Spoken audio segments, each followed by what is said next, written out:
I just built the ultimate arc reactor replica for my Iron Man suit. And that might sound like hyperbole because it kind of is, but I have built a shocking amount of arc reactors over the years, so I feel like I'm kind of the expert because the very first 3D print I have ever done on a Creality CR10 V1, not sponsored, was this nanotech arc reactor from Infinity War. And I still own it. I never finished it, but I kept the print because it's special. But since then, I have 3D printed my own filament ones, I've 3D printed ones out of resin, I've even built electroplated ones, and I've had the opportunity to make actual metal arc reactors out of SLS aluminum and SLS steel. So I've got a lot of arc reactors. And I'm still not done building them because this is the entire point of this video.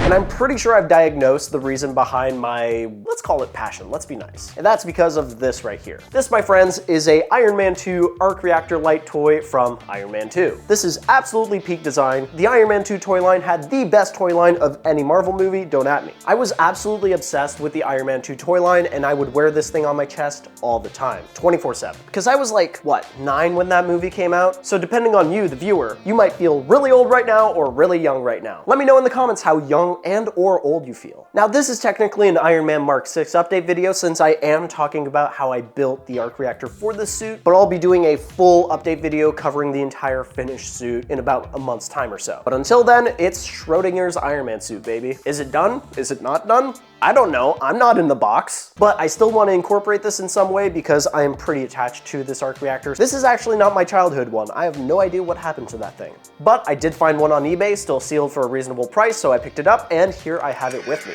And unfortunately, yeah, it don't fit. It don't fit. But fret not, dear viewer, we are going to be using a piece of technology I have showcased a few times now on this channel. We are going to be using 3D scanning. So instead of modifying it and turning it into an absolute atrocity, we are going to be 3D scanning this with the Revopoint MetroY Pro. That way I can get a 3D model of this, then we're going to use the details from the 3D scan to incorporate it into a new 3D model that we can actually fit into the chest. And that's how we're going to be able to fit this into this, by making a different one of this to go into one of these. But before I show you guys how I actually built the new arc reactor, how it fits together, and all the features I jam-packed into it, we're going to be talking about the Revopoint MetroY Pro. Revopoint was nice enough to send me the MetroY Pro for this project, and it's a very versatile 3D scanner, especially if you're working with detailed parts or hard surface geometry. The kit they sent me was jam-packed with stuff, like the rotary turntable, the power bank grip, and even a tripod for fixed position 3D scanning, along with a whole bunch of other supplies. One of the biggest advantages of the MetroY Pro is the wide range of scanning modes it offers. You've got multiple laser modes, including cross-line, parallel line, and single line, which let you prioritize either speed or precision depending on the object you're working with. The parallel line mode is especially useful when you need clean edges and accurate surface detail, while single line can help you capture deeper or harder to reach areas. On top of that, it also includes a full field structured light mode, which is great when you want really dense scan data across an entire surface. That mode can capture up to 7 million points per second, while the laser mode reach up to about 2 million points per second. So you've got a lot of flexibility depending on your workflow. Another big plus is the use of blue laser technology, which makes it much easier to scan darker or more reflective surfaces compared to a lot of traditional scanners, often without needing scanning spray, which saves a ton of prep time. One thing that's really useful is how well it handles alignment during scanning. Whether you're using markers or relying on geometry, it does a solid job of keeping everything tracked, which means fewer interruptions and less time fixing misaligned scans afterwards. It also has a real-time preview while you're scanning, so you can immediately see what data you're capturing and whether you're missing anything. That makes it a lot easier to adjust on the fly instead of finding out later that you need to rescan something. So after practicing more with the MetroY Pro, I ended up disassembling the arc reactor toy and then coating each piece in 3D scanning spray to make it easier for me to capture all the details of the reactor. The scanner also maintains pretty stable performance over longer sessions, thanks to built-in temperature monitoring. That helps keep your results consistent, especially when you're doing extended scans or working on more complex objects. It's also capable of capturing full color texture data with its RGB camera. In terms of accuracy, this is where it really stands out. You're getting very tight tolerances and consistent results, which means your scans come out clean and usable with minimal cleanup before bringing them into other software for modeling or 3D printing. It also comes with Revopoint's Metro software, which handles the full pipeline, from capturing and aligning scans to cleaning up point clouds, generating importing meshes, and exporting into standard formats like STL, OBJ, or STEP for use in other programs. You can use it in both handheld and fixed setups, and the Pro version also supports automated turntable scanning. So overall, if you're doing things like prop work, product design, reverse engineering, or anything that requires accurate geometry and clean scan data, the MetroY Pro is a really solid option to have in your toolkit. I've only ever done 3D scanning once before, and after I was done scanning all my arc reactor parts, I was able to just follow a tutorial I found on YouTube to clean up my point clouds step by step on Revo Metro, which is the Revopoint MetroY software, and then export my parts as STLs. Then I went into Blender, cleaned up the models a little bit, and everything was ready for printing. And that just goes to show how accurate the scans are with the MetroY Pro, because I was able to take those scans and turn them into STL files, and then immediately 3D print these on one of my 3D printers. And the parts just fit together. I was able to take the internals of the arc reactor light toy, transplant them into the actual 3D prints, and it still works.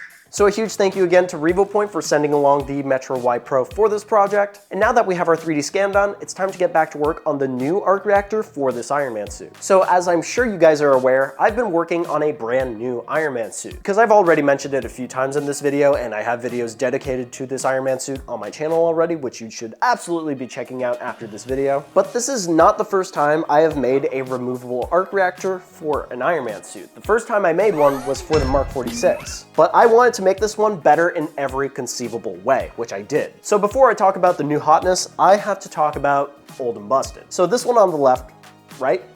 This one was actually 3D printed out of SLS aluminum by this channel sponsor, PCBWAY. And I took the time to sand down the casing so I could polish it and make it look really nice. The only issue is, it sucks actually. So this thing uses a bunch of NeoPixels for the light and an ESP8266 to control it. The only issue is this is a giant piece of aluminum with no vents whatsoever. So all that heat that is generated by the lights on the board stays inside, and the outside gets scalding hot. Because I made sure, and I mean made sure, to completely eliminate any air gaps inside, because I thought, oh, everything's gonna fit perfectly together, it'll be great. Everything gets too hot and it dies. And also, this thing can't stay in the chest, it's constantly unclipping because the magnets are so weak, because this thing is just so heavy. Now, we can finally talk about the second version, which in terms of 3D models, it is basically identical, except instead of having this case 3D printed out of SLS aluminum, I had it 3D printed out of resin and then electroplated by PCBWAY. PCBWAY, if you don't know it already, is the industry leader when it comes to PCB manufacturing and 3D printed solutions. From custom circuit boards to innovative 3D printed prototypes, PCBWAY offers unparalleled quality, fast turnaround times, and competitive pricing. And on the inside, I designed some custom PCBs, but we're not going to get into that. If you're curious about how the electronics work in this thing, I do have a video on the channel covering it. Now, this one worked pretty all right. I added some vent holes on the side, and there's a lot more space inside the arc reactor for air to circulate, so it doesn't get nearly as hot. But it still has issues staying aligned inside the chest because the magnet on these pogo connectors are pretty weak. And when it comes to ordering electroplated parts on PCBWAY's website, it is incredibly easy. All you have to do is import your STL file, select the material that you want it printed in, like resin. I suggest using a different kind of resin than the default, just because the default can be a bit brittle at times, because it is the most affordable option, and going with some of the more robust resins. And then for the finish option, you select silver electroplating. And that's pretty much it. You just hit order, and then in a few weeks' time, you get your parts. Now, I do like this arc reactor. I do. It's cool. It has NeoPixels, which means you can control the lights, you can control everything. However, it doesn't have an internal power supply, which means when you pull it out of the chest, it just turns off, and that's really freaking lame. And I want my suit to be as dynamic and cool as possible. So here's what I did for the new one. So instead of using RGB lights, which not only get hot when you have them set to white, they use a lot of power and they really just aren't that bright, I use surface mount cob LEDs. Since the lights in my arc reactor are just going to be white anyways, it really doesn't matter that they're RGB LEDs. So I might as well just use regular cob LEDs while I'm at it. Plus I get the benefit of them being insanely bright, they don't consume a lot of power especially compared to RGB LEDs, and they don't get nearly as hot as NeoPixels. But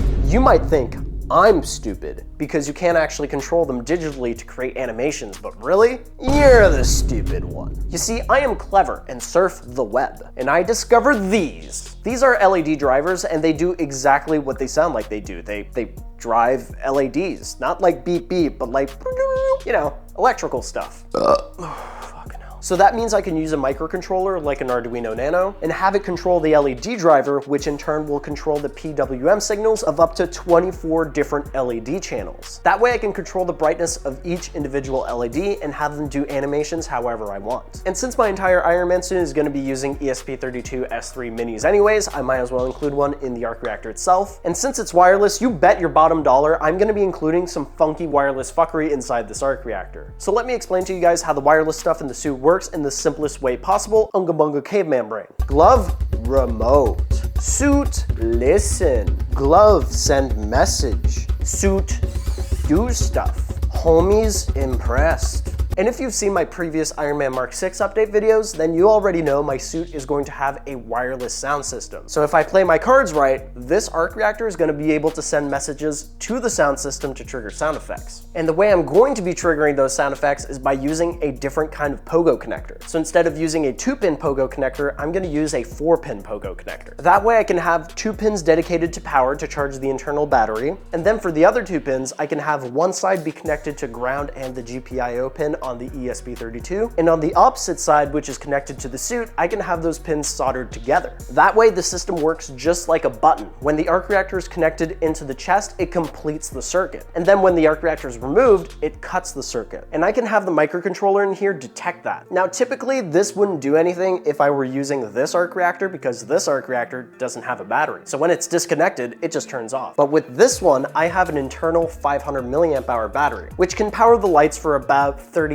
minutes, so just enough time to take it out, look at it, ogle, and then plug it back in the chest. Which means we can have the ESP32 send wireless messages to the soundboard when it's disconnected and reconnected. And I should also mention that the arc reactor has 2 circuit boards, one dedicated to the lights and the other containing the rest of the electronics like the ESP32 and the Adafruit LiPo charger. And they connect together using headers, like a yummy electronic ice cream sandwich, which in this case, the LiPo battery is like the ice cream. And I designed these circuit boards using easy EDA and then had them made by PCBWAY. And when it came to ordering the circuit boards, the process was pretty easy. All I had to do was export the Gerber files from my EDA program and then go to PCBWAY's website to order them. It was just a question of filling in all the correct information for my order, like the amount of layers on my board, the dimensions of it, the colors, etc. And then selecting my build time. Then I just had to import the Gerber files and finalize my order. So yeah, that's my electronics pretty much. Now when it came to the actual 3D models I used for this project, I used Neon Robotnik's Unibody arc reactors, shrunk them down about 80% to fit inside the chest cavity, and made the casing a bit taller to compensate for the electronics. Then I made a few more changes to actually attach the parts like the circuit board and the kill switch, as well as the pogo connector. And when it came to making it more toy accurate, I just imported the files into Blender, and using my 3D scan of the arc reactor I made using the Revopoint MetroY Pro, I was able to incorporate all those details super accurately to my new casing. And then 3D printed the prototype in multicolor. And here we have the final result, a toy accurate arc reactor that actually fits inside my chest cavity. So this time around, I'm gonna do something slightly different. Instead of narrating how the arc reactor actually works and showing you all the features, I'm just gonna show it to you guys. Because that's like the first rule of writing a screenplay. You don't talk about your arc reactor doing something, you show your arc reactor doing something. It's right next to like Chekhov's arc reactor too. If you introduce an arc reactor in the first act, you have to use it in the third act. So I guess this is the third act. Standby mode. AUX mode. At your service, sir.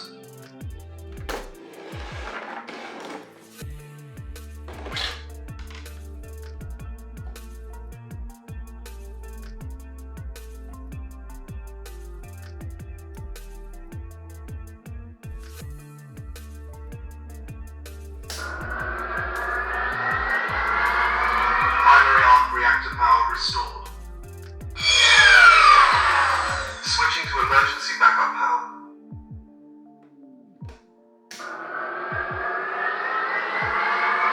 Primary arc reactor power restored.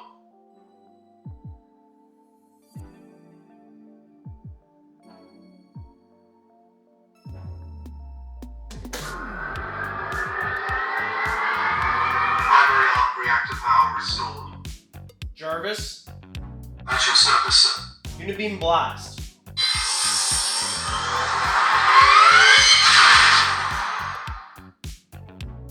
Jarvis, At your service, sir. Unibeam blast.